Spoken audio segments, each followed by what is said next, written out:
Alright, this is the second video on the introduction to chapter 10. We're going to discuss Lenz's law. One of the challenge once we induce a current is in finding in which direction this current will be induced. So Lenz's law states that once you change the magnetic field inside a closed loop, the loop itself will induce a reverse current that create a magnetic field that oppose the initial change in the magnetic field. All right, so in order to visualize all of this, I'm going to be tackling question 220. All right, this concept is way easier to learn while we are looking at a real example. So before I start this example, we need to go back to chapter 8 basically and talk about the magnetic field line going out of a magnet. So let's say we have a magnet like this. We have a north and south pole. From the point of view of the magnet, the electric field line are going out of the north pole and are coming into the south pole, and some of the the magnetic field line are getting lost in space basically. So let's look at our first example over here. We have,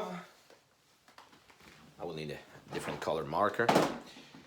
We have a magnet and we have a closed loop over here. So we can imagine that this is a conductor, so a metal loop. And we bring the magnet closer to the loop. So this vector over here, the velocity vector, state that the magnet is getting closer. As the magnet is getting closer to the loop, and the goal initially is to pass the magnet through the loop, the number of field line passing through the loop increase. For this one over here, there's an increase in the magnetic flux inside the loop. What this will do is it create and increase the magnetic field to the right. The loop will react by creating an opposite magnetic field pointing to the left. Now, once we figure out that this loop over here is creating a magnetic field to the left, what we can do is simply use the right-hand rule. So remember from chapter 9, when we had a closed loop, we could figure out the direction of the magnetic field at the center point by pointing our thumb toward the current, and the curl of our finger was pointing the magnetic field. Well, here the magnetic field, and I'm not that good at drawing. If it's probably a good idea to open up question 220 to make sure you see what I'm saying here. But the loop is kind of at an angle. So if we enter the magnetic field is pointing outward, which means the current has to go counterclockwise. It has to go in that direction to create the magnetic field in the opposite direction. All right, let's look at a second example. Now, in this case, we have the magnet that is initially close to the loop, and then we pull back on the magnet. So the velocity vector tells us that we are pulling back the magnet to the left. What happened is the number of field line going through the loop decrease. So there's an increase in the magnetic field in the left direction, which means that our loop will create, counteract this effect, a magnetic field pointing in the right direction. So what that tells us is the magnetic field will be pointing that direction, the current will be pointing clockwise in this case. All right, let's look at another example. We have the same magnet, except now we have the south pole and the north pole, they are reversed, and we are bringing the magnet close to the loop. Well, in reality, in this case, we are increasing, as we approach the magnet, we are increasing the number of field line to the left. This is exactly equivalent to this one.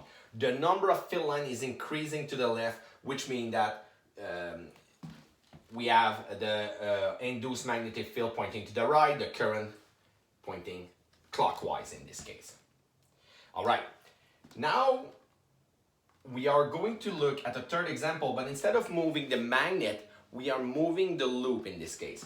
So we're taking the loop and we are bringing it closer to the magnet.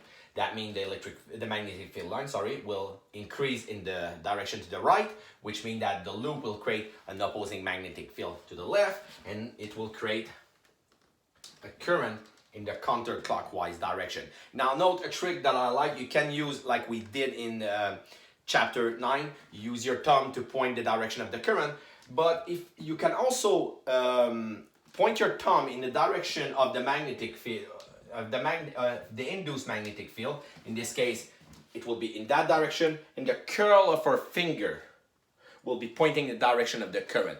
Now, it's not exactly the same right-hand rule. We switch the value, but it worked for this one. If you find it simpler, that's your choice. You can use whichever method you prefer, okay? So in this case, the current induced will be counterclockwise. All right, so we we have the same concept, but instead now we are the loop is moving away from the magnet. The magnetic field line in that direction is decreasing, which is equivalent to having an increase in the left direction. What that means is the magnetic field will be pointing in the right direction, in the direction to the right, I mean, and we will have an induced current that is clockwise. All right, let's look at the last one. The last one, the magnet and the loop are not moving. What we're doing is we're simply rotating the loop itself. Well, from the point of view of the flux, the magnetic field is not increasing, the area is not changing, and the angle between the area vector and the magnetic field is not changing at all. So there's no current here. I is equal to 0 in this case, okay, because the flux is not changing in that case. Now again, we will be solving many examples in this chapter regarding the direction of the magnetic flux and also calculating its magnitude. I highly suggest that you redo this exercise by yourself until you get all of them right, okay?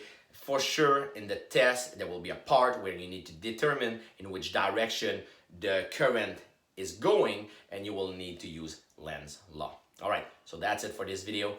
In the next video, we're going to start tackling some problem related to the change in the flux. All right, see you in the next video.